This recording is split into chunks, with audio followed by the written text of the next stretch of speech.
बिस्मिल्लाहिर्रहमानिर्रहीम। अस्सलाम वालेकुम। मैं हूं मोहम्मद इदरीस वन एडवोकेट। और दोस्तों, आज हम बात करेंगे उन सिक्योरिटी मुलाजमीन की जो कि बेचारे मुख्तलिफ़ अदारों से रिटायर होकर आते हैं, ख़ासकर पाक आर्मी से रिटायर होकर आते हैं। और जब वो बेरोज़गार होते हैं तो मुख्तलिफ़ अदारों में मुख्तलिफ़ कंपनियों की तरफ से वो जॉब्स ढूंढ रहे होते हैं और मुख्तलिफ़ कंपनियों की तरफ से मुख्तलिफ़ बैंकों में या किसी भी शॉपिंग मॉल्स वगैरह में वो अपनी ड्यूटी सर अंजाम दे रहे होते हैं।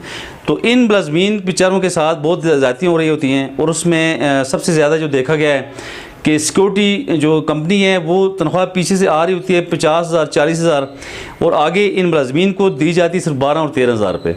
आपने देखा होगा, आप बल्कि कई अदारों में जाके आप पूछ भी सकते हैं सिक्योरिटी एहलकारों से कि क्या इन्हें सैलरी पूरी दी जाती है। तो ये बेचारे इतनी मुश्किल से ड्यूटी सर अंजाम दे रहे होते हैं और ज़्यादातर इनमें बूढ़े लोग होते हैं जो रिटायर होकर आते हैं। ज़्यादा बुढ़ापे का जो है इनका जो पीरियड होता है वो वहाँ भी स्पेंड कर रहे होते हैं। और ये आप अंदाज़ा लगा सकते हैं कि 12-13,000 में क्या मिलता है। आप अंदाज़ा लगा लें क्या 12-13,000 में उन लोगों का गुजारा हो सकता है जिनके 3-4 बच्चे हों। तो कतई नहीं हो सकता, चूँकि आज के महंगाई का दौर है, इसमें आप 2 वक्त की रोटी पैदा नहीं कर सकते। और जो गवर्नमेंट ने जो सरकारी सैलरी जो मुकर्रर की हुई है एक लेबर की, एक मुलाजम की, कम से कम जो सैलरी है पाकिस्तान में वो 25,000 रुपये एक मजदूर की सैलरी मुकर्रर की गई है। हमने तो पिछली वीडियो में बात की थी कि जी 25,000 भी बहुत कम है, कम से कम 40-50,000 या 40,000 रुपये होने चाहिए। तो बहरहाल अगर जो 25,000 रुपये हमारा गवर्नमेंट ने मुकर्रर किया हुआ है तो वो तो कम से कम इन मुलाजमीन को मिलना चाहिए।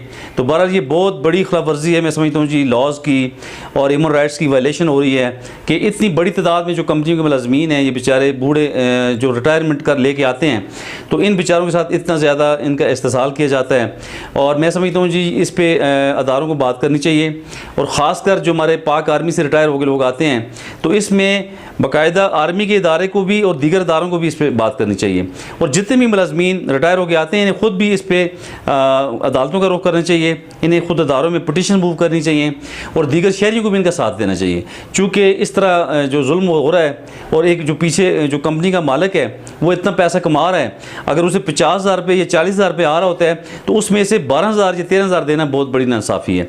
कम से कम अगर आप कमाते भी हैं तो एक मुलाजिम के साथ आप 5,000 रुपये कमा लें महीने का, तो आप 5 की बजाय आप 70% आप ले रहे हैं और 30% इसको दे रहे हैं इस बूढ़े मुलाजिम को।